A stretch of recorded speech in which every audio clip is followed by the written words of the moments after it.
I'm like specifically very excited for the trend that you're going to bring forward, because I think that this is a big one. So can you share a little bit with everybody about what you're watching? If anybody that follows me or knows me knows that my signature comment about our industry is that we really tell a terrible story about ourselves.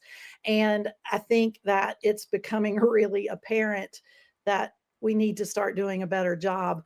I picked this topic before we had a CEO gunned down in cold blood, and before Joe Rogan said out loud to 15 million people that this is a dirty, dirty business and that the business of insurance is effing gross. So that ought to drive home the fact that we've got to stand up and start making a change and stop letting other people tell our narrative. There's a lot of impacts it has on the industry to just stick our heads in the sand. First and foremost, regulation. I mean, we are the most regulated industry in the world. And because of all the negativity that we're allowing to go and be out there, we are seeing a lot more regulation. It's inhibiting our ability to price risks. We've been in a really long, hard market for a while. Prices have gone up. People don't see that as, the rest of inflation that's happening to the world. They see that as corporate greed, and they think they're misinformed and think that, we're out there making money when they don't realize that that's not the case with the industry.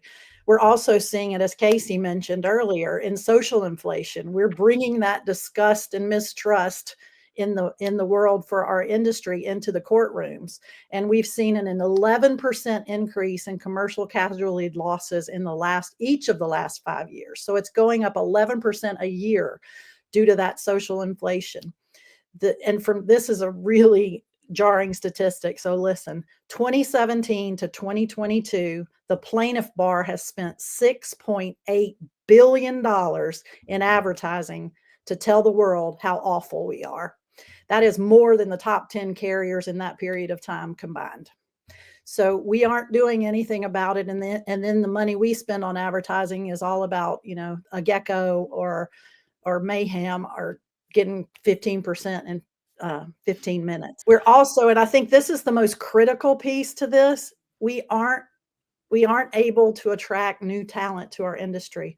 We're facing a tsunami of retirements. Half of the industry is 45 years and older, and the Gen Z population just doesn't believe we contribute to the social good. I'm really glad Tim brought up all of that. Let's do good, because if we don't start showing that we are a good industry, we're going to just cease to be able to attract new talent, because 44% of Gen Zs will turn down an employment offer if they think it's misaligned with their values. And surveys show that they don't think insurance is aligned with their values.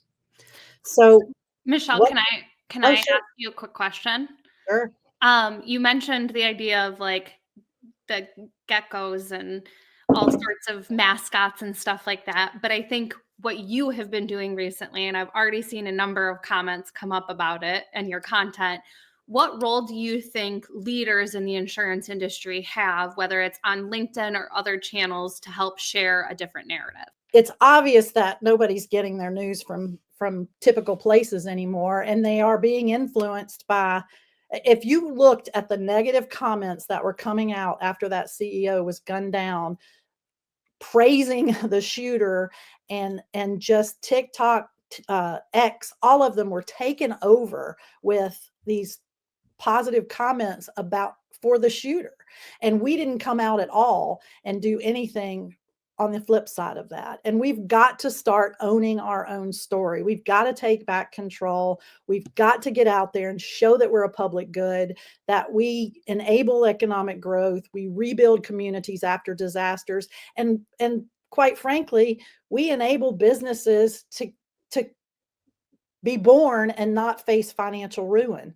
And to, I think, some other people's comments, we got to start rebuilding the trust. We've got to start being transparent as leaders in the industry and honest, and talk about the rising claim costs, the catastrophe losses. We got to be clear on how we price risks and why. We've got to start addressing pain points. Affordability and access is a huge issue. And if we don't start talking about it and engaging in the narrative, They're going to create the narrative for us.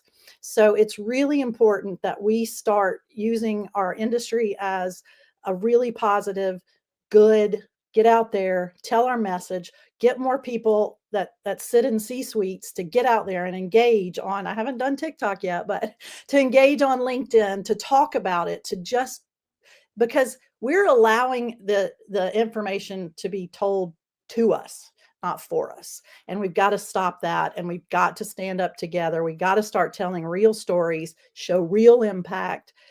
We just can't continue to do nothing, because if we do, the narrative's going to continue to be negative, and I really think we're going to be pushed into the abyss. I don't mean to paint a completely dark doom and gloom story, but we've got to take this back.